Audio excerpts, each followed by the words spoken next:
konsep pemanfaatan limbah, ya. Ini konsep pemanfaatan limbah ya, limbah yang positif. Artinya jangan sampai jadi limbah lagi, limbah yang kemarinnya ada di bukit-bukit, kok tiba-tiba dengan kegiatan ini kok jadi bertumpukan di tengah tengah kampung. Jadi harus ada gagasan lain, gagasan tambahan. Itu bisa kita jadikan pupuk kompos. Jadi kita bisa buat ini menjadi produk yang bisa juga mendukung kondisi lingkungan kita yang sekarang dengan kondisi tanah yang sudah tidak kurang subur dan sebagainya. Itu bisa atau masih ada yang bertanya? Begini kan, kalau nggak salah ini lokasinya Teropo ya. Di Teropo kemarin kan ada, sudah tahu semua. Karena itu baru pilot project Tim penggerak PKK yang ada di desa setempat. Jadi di samping itu juga kita bisa mempraktekkan bagaimana cara membuat misalkan capcay, kemudian membuat jalan kote, misalkan seperti itu ya. Jadi produk-produk lahan itu nanti kita coba menerapkan kepada ibu-ibu, ya otomatis nanti ibu-ibu akan mencoba menerapkan dalam ruang lingkup rumah tangganya. Nanti akan lebih luas lagi.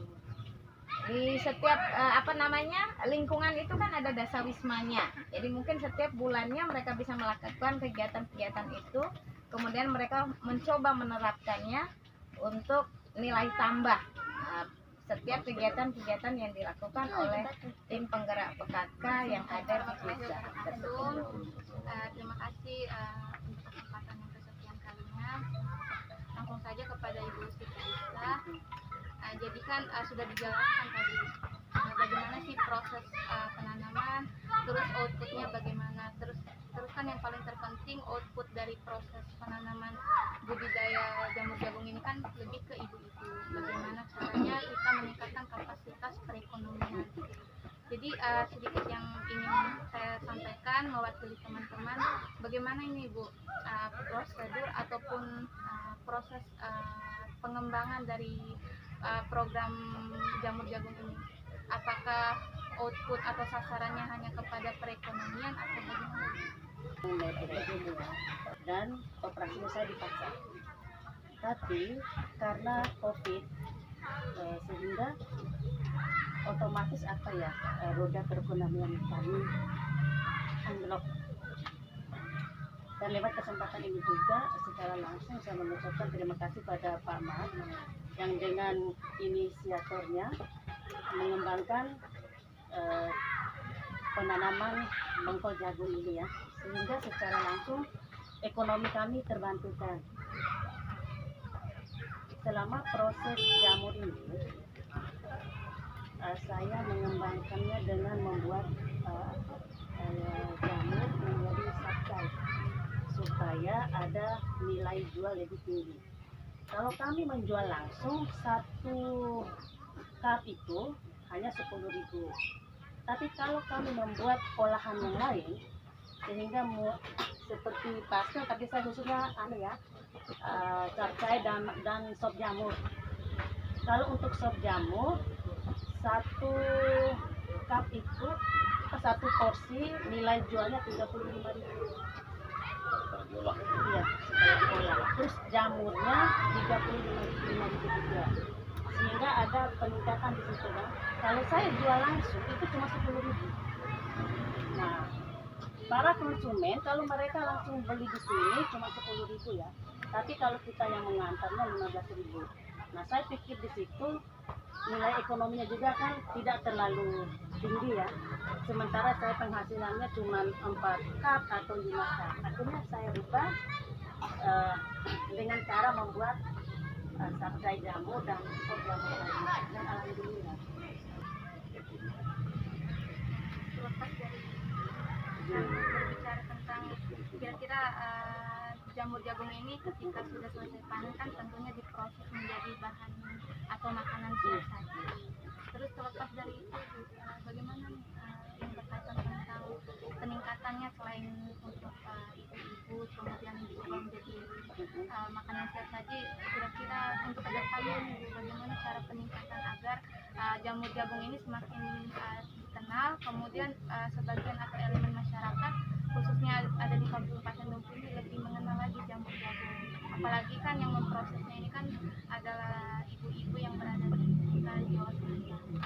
Ya, alhamdulillah supaya jamur tongkol jagung ini lebih memasyarakat, kami punya media sosialnya ya, itu namanya The Karsel Family. Nah, lewat itulah kami memasarkannya sehingga masyarakat Dompu yang menggunakan sosial media ikut tahu juga. Mungkin ada perwakilan dari teman-teman. Iya, Mumpung gratis nanyanya. iya Mas. Kalau udah lewat sore biasanya payah. Tapi saya tambah gini, tidak terungkap ini. Memang PR kita ke depan ini adalah bagaimana produk jamu ini, apa istilahnya, masuk ke pasar yang lebih luas. Artinya yang harus dipikirkan adalah keterjaminannya terhadap faktor higienitas. Itu harus dipikirkan soal bagaimana makingnya, kemudian juga bagaimana keterjaminan soal kualitas mutunya, sehingga produk kita juga bisa bersaing lagi. Karena ada banyak jamur yang sudah diproduksi di Dompu, bukan hanya jamur tongkol jagung, ada juga jamur tiram ya. Jamur tiram itu sudah lama, cuma memang saya kira karena baru mungkin memang permintaan tentang jamur tongkol jagung ini sangat besar, sehingga produksi kita tidak bisa memenuhi pasar. Lalu terkait dengan proses di lapangan nanti, saya berharap jadi teman-teman nanti bisa menggandeng lah struktur yang sudah ada di desa. Di sana sudah ada pemerintah desa, sudah ada PKK-nya. Jadi tinggal nanti dimulai didesain. Kira-kira PKK mau buat apa dengan yang sudah ada ini. Jadi tentunya teman-teman lah yang menjadi mediator, memfasilitasi dan sebagainya. Kalau kami siaplah membantu demi kemaslahatan umat, terutama kemaslahatan mahasiswa.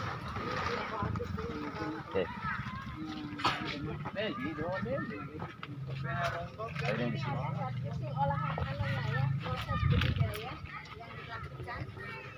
Jadi pada saat sekitar sore ini biasanya ibu-ibu sudah mulai aktif melakukan panen. Jadi mereka tinggal setelah dibersihkan kemudian mengepak baru ke tempat-tempat yang sudah memesan. Di samping itu juga biasanya seperti yang saya katakan tadi, mengolah ini menjadi sebuah bentuk. Jadi jangan menggiring pikiran masyarakat itu seolah-olah ini sulit. Prinsipnya adalah kita bisa menggunakan barang bekas. Jadi tidak harus kayak begini nih, tidak harus kayak pakai triplek. Teman-teman bisa, misalnya kalau di desa itu ada banyak bambu, bisa pakai bambu, kemudian banyak bekas-bekas karung peroro namanya itu, itu bisa dijadikan dinding. Ya pertimbangannya karena memang ini harus dirawat ya. Jadi karena daya jangkau kita itu biasanya maksimal sampai 70 cm. Dari 70 cm sehingga idealnya kita membuat ukuran ini lebarnya 1 meter. Panjangnya boleh berapa saja. Nah artinya tadi ya, ini bisa dibuat dari barang-barang bekas, bahan bekas. Kemudian teman-teman juga harus berpikir tentang lokasi. Ya, jamur nggak boleh terlalu panas, ya. Sehingga kalau bisa ada lokasi yang yang ada pohon-pohonnya sedikit, itu pilihan. Tapi kalau nggak ada, nanti bisa dibuat skenario, dikurangilah cahaya matahari yang masuk. Kalau yang tersedia seperti misalnya kita bisa gunakan apa namanya, jaring itu ya, yang memang dibuat khusus untuk menyaring matahari. Apa namanya itu? Saya lupa. Paranet ya. Paranet yang kurang lebih 50% matahari. Jadi dia bisa menahan matahari setengah. Nah, bagaimana proses setelah media dibuat? Lalu kita masukkan tongkol jagungnya. Dari tinggi tongkol jagung ini, tumpukan tongkol jagung ini kurang lebih sekitar 15-20 cm. Ya. 15-20 cm ya. Ketebalannya 15-20 cm. Bahan-bahannya sederhana, tongkol jagung, kemudian ada ini ragi. Jadi ragi tape itu orang biasa bikin tape ya. Kemudian ditambah dengan dedak. Jadi dedak itu maksudnya untuk menambah unsur makanan.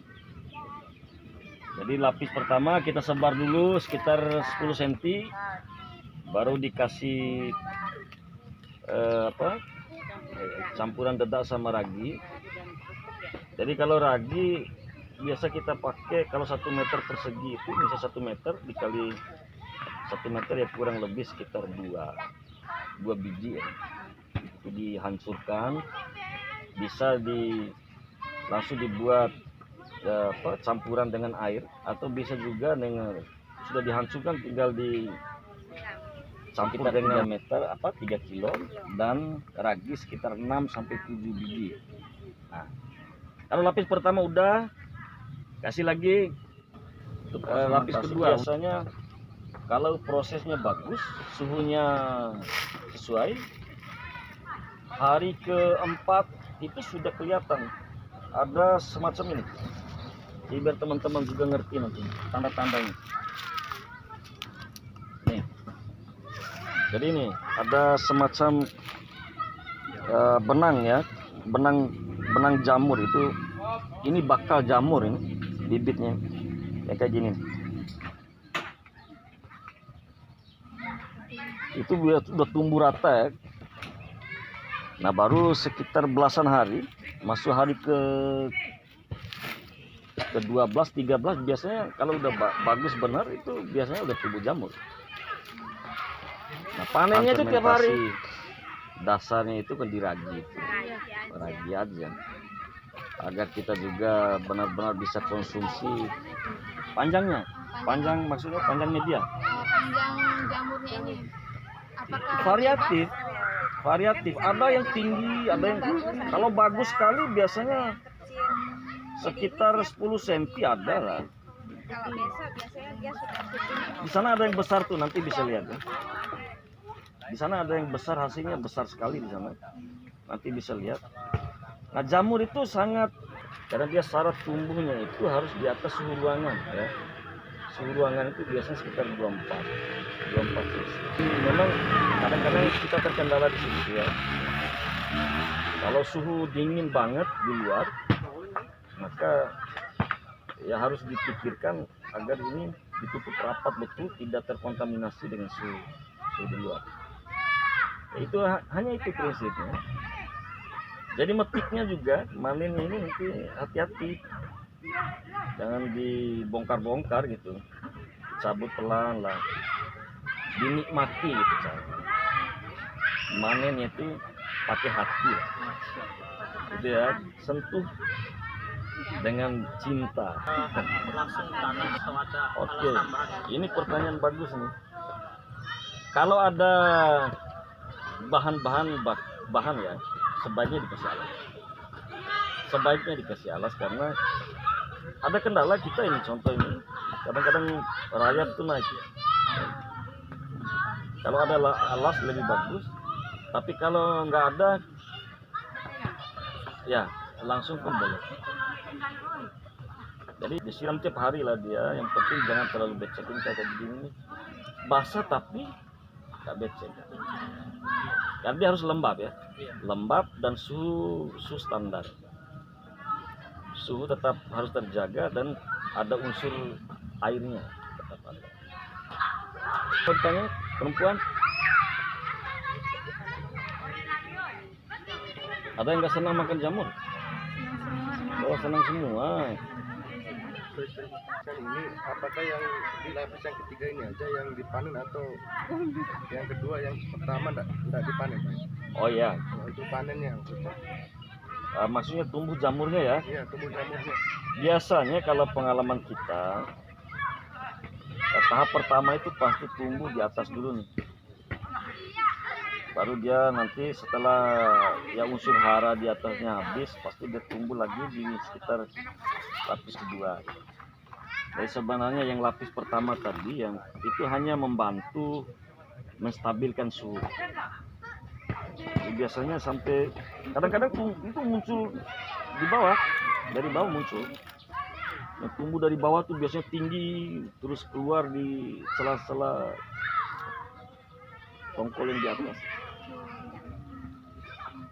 Jamur ini enak, manis, cita rasa tinggi deh.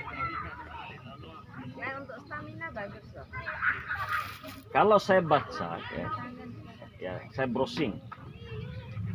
Jadi khasiat dia ini yang paling besar itu ya, yang paling penting itu adalah dia ini penangkal radikal bebas di tubuh kita. Jadi radikal bebas itu maksudnya pemicu tumbuh kanker, tumor, darah tinggi segala macam.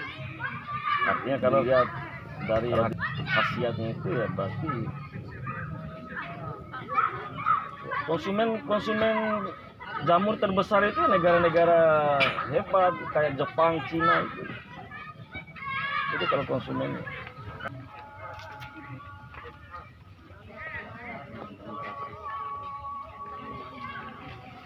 Nah, besar kan? Iya. Mana yang enak, yang besar atau yang kecil? Besar. Tergantung lah.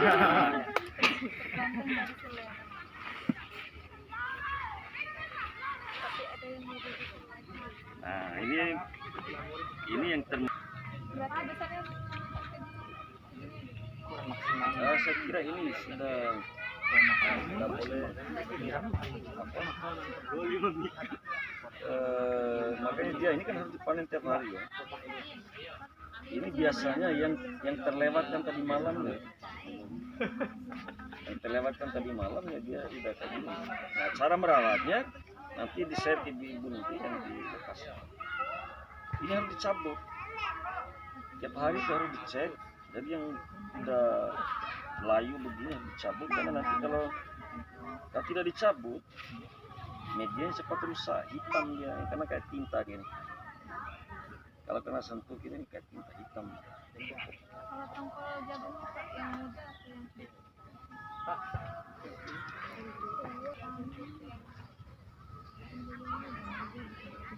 Ya biasa tongkol yang habis begitu. Habis semua jenis jagung sana.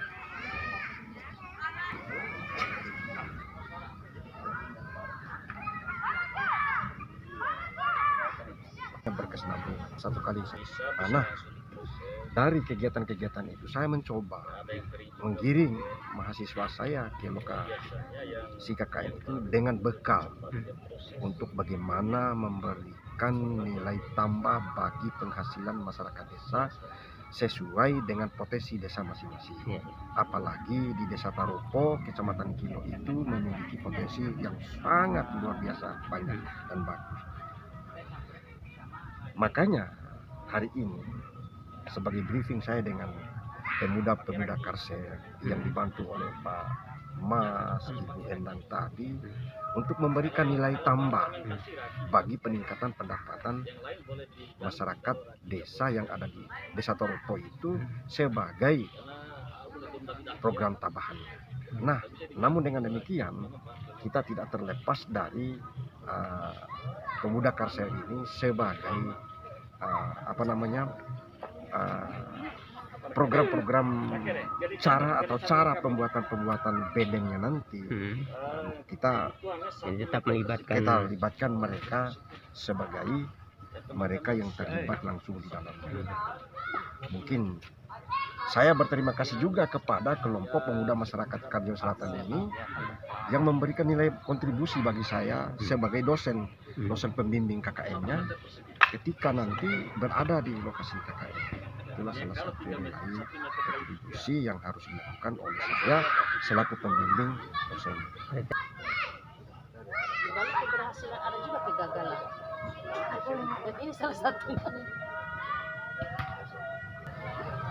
Ya guys, walaupun kecil-kecil begini tetap juga menghasilkan uang ya.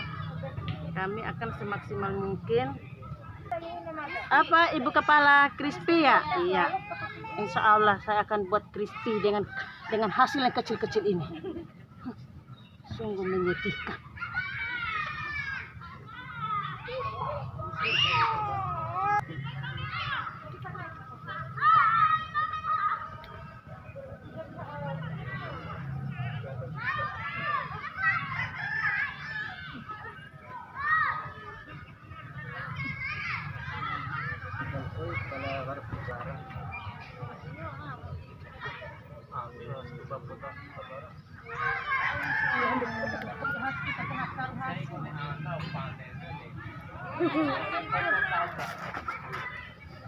Kalau pengusaha coro ke.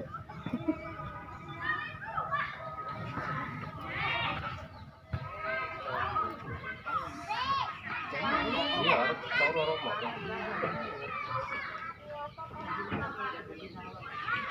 Masih lang sekiran sang sa di lapang-lapang.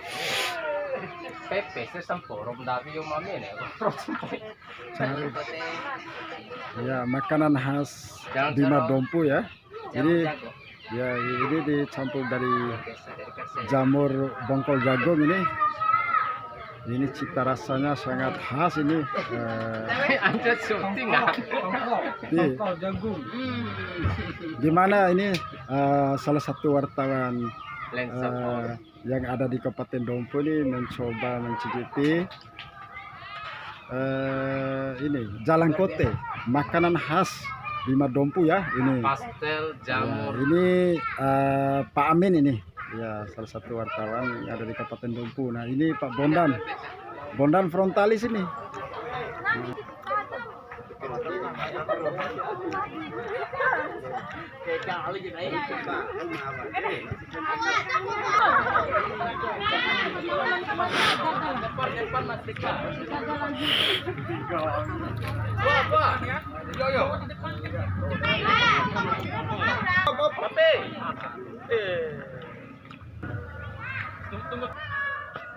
Ya, 1, 2, 3.